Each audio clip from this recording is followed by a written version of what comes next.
9वां अध्याय। वह नाव पर चढ़कर पार गया और अपने नगर आया, अर्थात कफरनहूम नगर में, जिसे हम उसका मुख्यालय कह सकते हैं। और देखो, कई लोग एक झोले के मारे को खाट पर रखकर उसके पास लाए। यीशु ने उनका विश्वास देखकर उस झोले के मारे हुए से कहा, हे पुत्र, ढाढ़स बांध, तेरे पाप क्षमा हुए। ये सुनकर रोगी तथा उसके साथियों को घोर निराशा हुई होगी, क्योंकि उन्होंने सोचा होगा कि यीशु तुरंत उसे स्वस्थ कर खड़ा कर देगा और वह चलने लगेगा। परंतु सबसे अधिक आवश्यक क्या था? निश्चय ही पाप मुक्ति। सामान्यतः होता यह है कि हम आत्मिक की अपेक्षा सांसारिक सुख को महत्व प्रदान करते हैं, परंतु यीशु आत्मिक को प्राथमिकता देता है। तेरे पाप क्षमा हुए। और देखो, कई शास्त्रियों ने सोचा, यह तो परमेश्वर की निंदा करता है। यीशु ने उनके मन की बातें मालूम करके कहा कि तुम लोग अपने अपने मन में बुरा विचार क्यों कर रहे हो। वह जानता है कि मनुष्य के मन में क्या है, उससे कुछ छुपा नहीं। वो अंतर्यामी है। अतः उसने पूछा, सहज क्या है, यह कहना कि तेरे पाप क्षमा हुए, या यह कहना कि उठ और चल फिर? यह कहना कि पाप क्षमा हुए आसान है, क्योंकि इसका प्रत्यक्ष प्रभाव दिखाई नहीं देता, परंतु यह प्रथम चरण है। यह कहना कि चल फिर कठिन है, क्योंकि उसने तात्कालिक प्रभाव प्रत्यक्ष होता है। पाप क्षमा करना मानवीय सामर्थ नहीं। इसलिए यीशु ने कहा कि तुम जान लो कि मनुष्य के पुत्र को पृथ्वी पर पाप क्षमा करने का अधिकार है। उसने झोले के मारे हुए से कहा, उठ, अपनी खाट उठा और अपने घर चला जा। वह उठकर अपने घर चला गया। लोग ये देखकर डर गए और परमेश्वर की महिमा करने लगे, जिसने मनुष्यों को ऐसा अधिकार दिया है। यीशु के आत्मिक कार्यों का प्रमाण शारीरिक परिपूर्णता से ज्ञान होता है। यीशु ने कहा कि हमारे कार्य स्वर्गवासी परमेश्वर को महिमान्वित करें। यीशु के कार्यों द्वारा लोग परमेश्वर की महिमा करने लगे। 9वीं आयत। वहां से आगे बढ़कर यीशु ने मत्ती नाम एक व्यक्ति को महसूल की चौकी पर बैठे देखा और उससे कहा, मेरे पीछे हो ले। वह उठकर उसके पीछे हो लिया। और जब वह घर में भोजन करने बैठा तो बहुतेरे महसूल लेने वाले और पापी आकर यीशु और उसके चेलों के साथ खाने बैठे। कफरनहूम में एक चुंगी चौकी स्थापित की गई थी, क्योंकि गोलान और गलील सागर परिवेश में उत्तरी ओर से घाटी के मार्ग द्वारा आने वाले व्यापारियों से कर वसूल किया जाए। मत्ती उस क्षेत्र का कर अधिकारी था।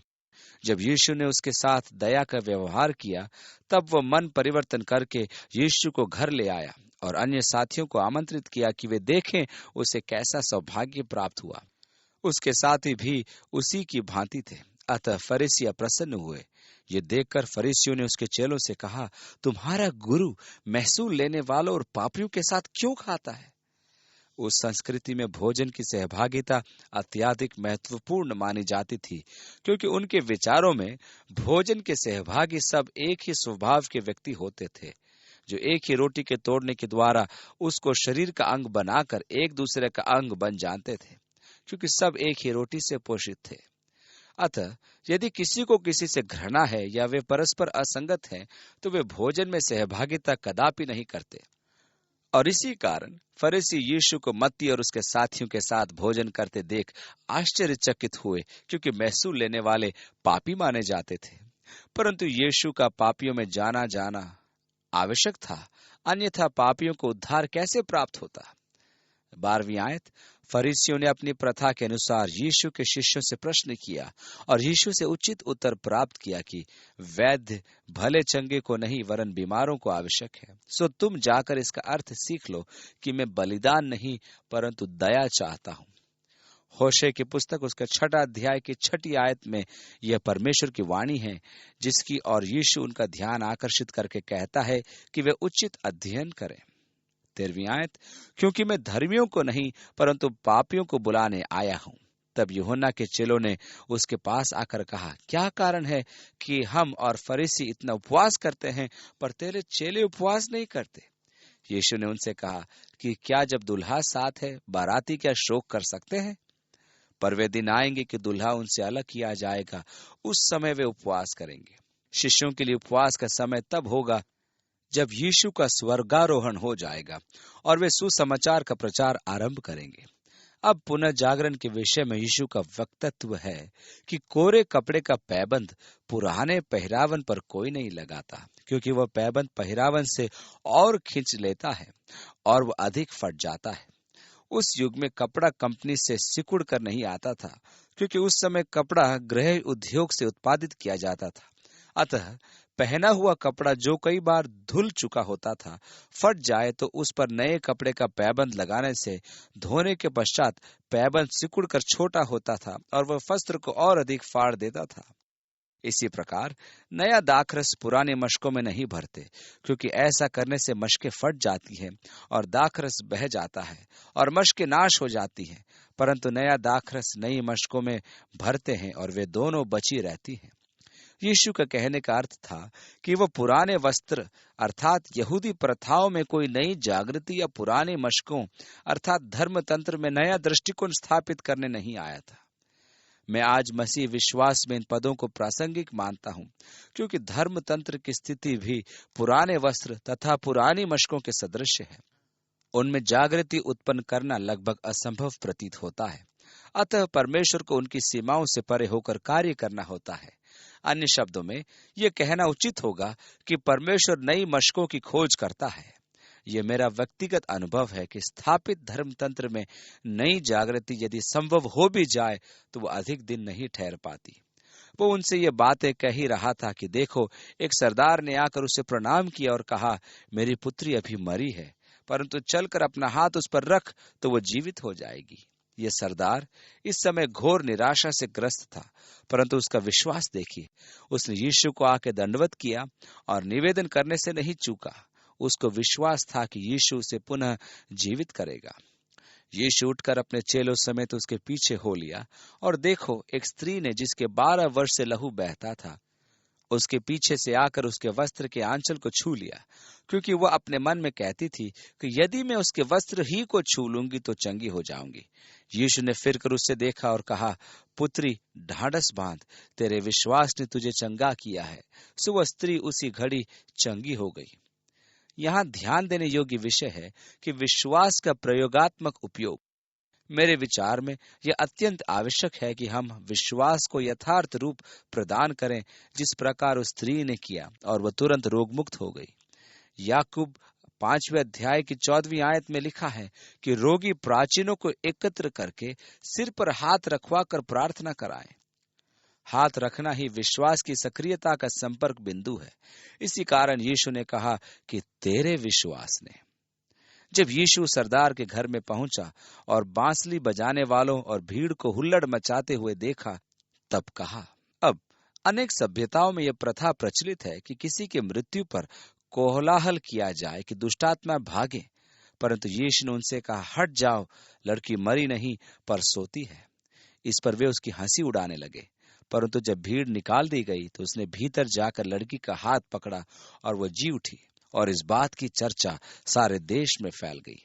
जब यीशु वहां से आगे बढ़ा तो 2 अंधे उसके पीछे यह पुकारते हुए चले कि हे दाऊद के संतान, हम पर दया कर। जब वह घर में पहुंचा तो वे अंधे उसके पास आए और यीशु ने उनसे कहा, क्या तुम्हें विश्वास है कि मैं ये कर सकता हूं? उन्होंने उससे कहा, हाँ प्रभु। तब उसने उनकी आंखें छूकर कहा, तुम्हारे विश्वास के अनुसार तुम्हारे लिए हो। और उनकी आंखें खुल गई।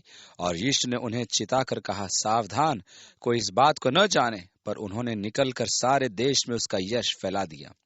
जब वे बाहर जा रहे थे तो देखो, लोग एक गूंगे को जिसमें दुष्टात्मा थी उसके पास लाए, और जब दुष्टात्मा निकाल दी गई तो गूंगा बोलने लगा। और भीड़ ने अचंभा करके कहा कि इज़राइल में ऐसा कभी नहीं देखा गया। परंतु फरीसियों ने कहा, यह तो दुष्टात्माओं के सरदार की सहायता से दुष्टात्माओं को निकालता है।